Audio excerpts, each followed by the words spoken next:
Assalamu alaikum, brothers and sisters. Welcome back to the Divine Reality course. We're continuing with the Quranic argument for God's existence. And in this section now, we're going to look at the structure of the argument and start to sort of go through the specific details and points when articulating this specific argument. In the previous session, we spent some time outlining why philosophically the universe must have a beginning. And it's important to start with this, or to establish this if need be. That is, if someone doesn't believe the universe is finite. If someone believes the universe is eternal, then you have to discuss this first and clarify and highlight why the universe has a beginning. Because if you don't start there, you can't really make the argument. The argument doesn't work. Now, here's the logic. When it comes to our universe, the universe had a beginning. If the universe had a beginning, then there are three possibilities or four possibilities that exist in regards to the origins of the universe. Three that are outlined in the ayah. One that Allah subhanahu wa ta'ala leaves open and is powerful, and we'll touch upon this in a second. Allah doesn't give us the conclusion. Allah wants us to reflect upon the real conclusion and come to that conclusion ourselves. He wants us to use our intellects, the aql that He created, to come to the conclusion that the universe and all that exists, including ourselves, were created by an uncreated creator. That is the conclusion Allah wants us to come to, arrive at by ourselves. And it's far more powerful. Brothers and sisters, it's far more powerful that when the human being himself or herself comes to a conclusion, as opposed to being told something. Because when we're told something, we're not using our intellects, we're not using our rational faculties, and it's not as satisfying.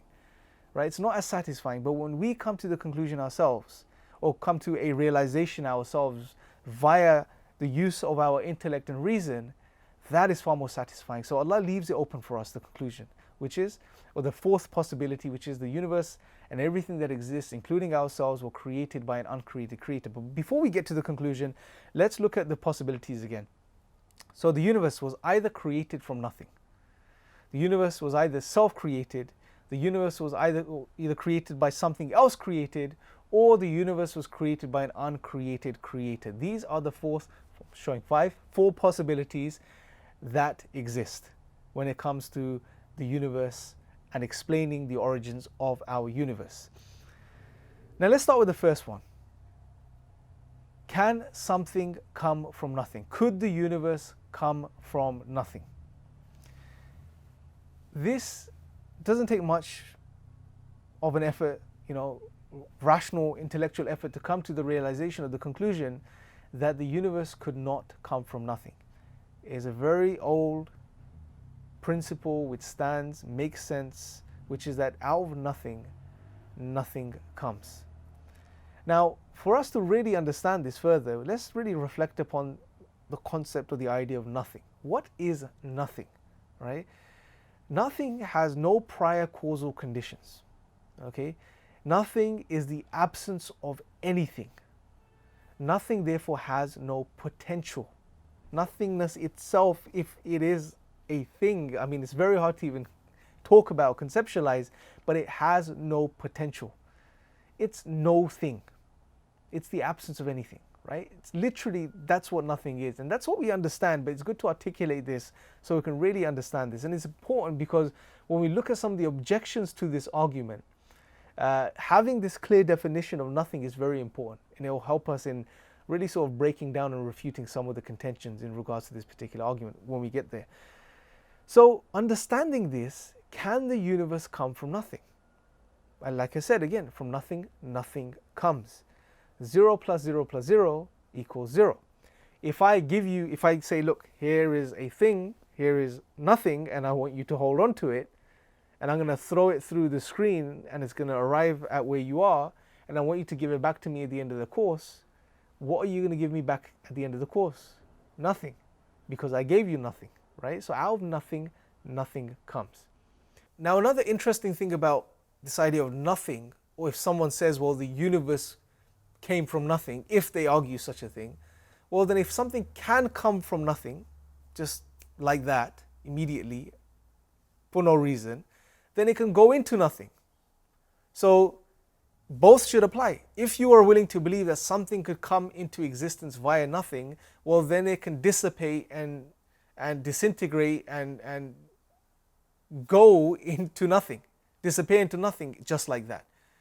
So if you, for example, and again, it's an absurdity, but if we shouldn't be surprised if we walk down the road and buildings start disappearing, just popping out of existence, right? Or that one day you're at home and you check your bank account and you have £10,000 in the account, and the next day you check it, there's nothing.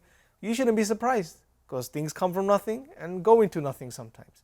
Well, these absurdities don't apply. We don't believe in these crazy things, right? So just to conclude, the point is that out of nothing, nothing comes, and therefore our universe cannot come from or via nothing. Now, there are some objections here. The first one is, someone may say, well, that causality doesn't make sense outside of the universe, right? So this whole argument is based on cause and effect. And this whole idea of cause and effect doesn't apply outside the universe. In other words, what they're saying is that cause and effect is something we arrive at via our experience. However, this is not true. Cause and effect is a metaphysical principle. It's something which is a priori. It's before our experience. It exceeds our experience. If anything, it's something we need. The concept of cause and effect, these principles, is something we need to make sense of our experiences, our perceptions, right? So for example, imagine you're standing outside your house, right? And you're looking at your house. Now, you can choose in this scenario, in this case, to look at the roof first, and then to look at the garden or the patio, and then to look at the windows. Or you can arrange your perceptions in this case. So you can, instead of choosing to look at the roof, you can choose to look at the patio first, and then you can look at the left window of your house second, and then the right window of your house third. And you can continue to rearrange your perceptions in this scenario. However, if I give you another example, which is that, say you're standing on a bridge and you're looking out at the river and you see a boat coming towards you. Now in this case, you can't order your perceptions. You have to look at the front of the boat first, and then you look at the back of the boat. Now, if you look at these two examples, one case where we can order our perceptions, the other case where we can't, what allows us to differentiate between these two, when we can order our perceptions and when we cannot? It's actually the understanding of causal links. So it's this a priori understanding of causal links that allows us to differentiate between when we can order our perceptions of experience and when we cannot order our perceptions of experience. So therefore, this notion that causality doesn't make sense outside of the universe because causality is contingent, if you like, upon our experience, is something that we learn via experience, is not true, because we require this concept of causality prior to experience. If anything, it's required for us to make sense of our experiences, to differentiate between our experiences. So this particular argument doesn't make sense. And if anything, the onus of proof is on them in regards to the objection. Well, why do you assume that this idea of causality doesn't make sense outside of the universe, right? Because from our perspective, it's from a metaphysical perspective, it makes sense. Causality is a priori. It's prior to our experience, right? And therefore it applies outside of the universe.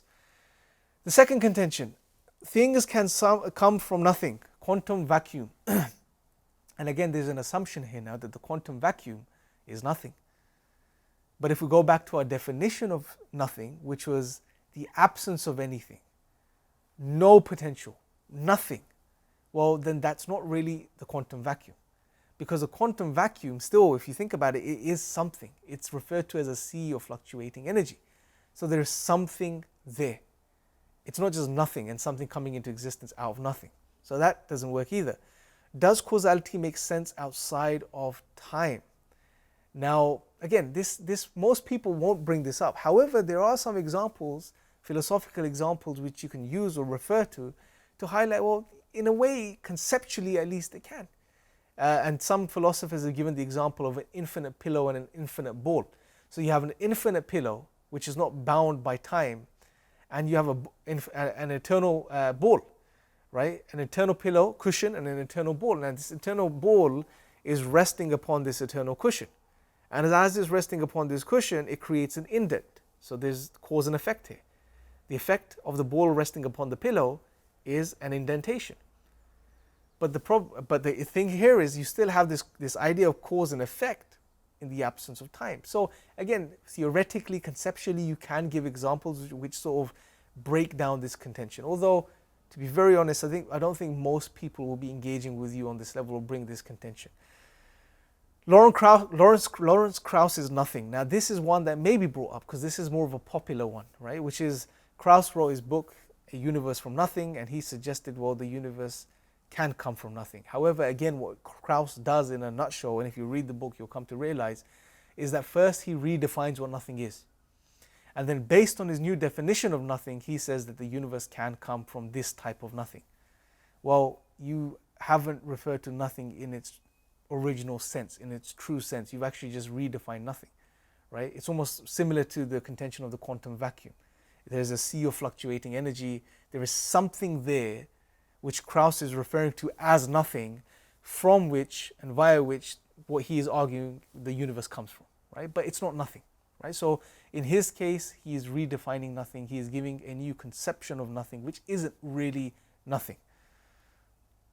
So moving on, God and nothing. Now this is a very important point that we have to keep in mind, which is that we shouldn't conflate theological nothing with a philosophical type of nothing, okay? So essentially what we're saying here is that philosophically when we define nothing, it's the absence of anything. But a theological nothing is that we're not saying that there's absolutely nothing and the universe just pops into existence out of absolute nothingness. No, Allah is there. Allah is eternal. Allah has always been there.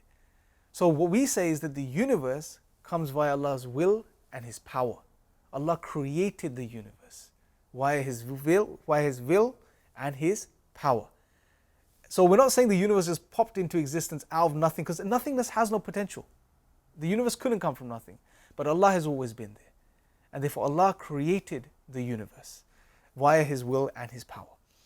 However, God is unique, and this particular point summarizes this. However, God is unique with the potential to create and bring things into existence, i.e. He provides causal activity via His will and His power. Therefore, it is not the case of something coming from nothing in a philosophical sense. God's will and power were the causal conditions to bring the universe into existence. Right? So this is a very important distinction that we need to make and keep in mind here. So, when you're ready, brothers and sisters, take a few moments, go over those points, reflect upon the idea of nothingness, and just to quickly sort of summarize it for you, the first possibility that we're outlining or we're entertaining is, could the universe come from nothing? And we've highlighted that out of nothing, nothing comes, nothing has no potential, nothing is nothing. It's the absence of anything. And therefore the universe cannot come from nothing. And we addressed some of the contentions, one of the popular ones being Lawrence Krauss's contention that where he argues in his book, A Universe from Nothing, that the universe can come from nothing. But what we highlighted is that for him to do that, he has to now have a new type of nothing. He has his own definition of nothing. He's redefined what nothing is to make the argument. When you're ready, inshallah, brothers and sisters, really go through this again, maybe watch this again, make some notes in regards to why the universe cannot come from nothing. It's a very simple point. It doesn't take much to sort of establish this. And when you're ready, let's move on to the next section where we will be looking at, could the universe create itself? So when you're ready, click the button to go on to the next video.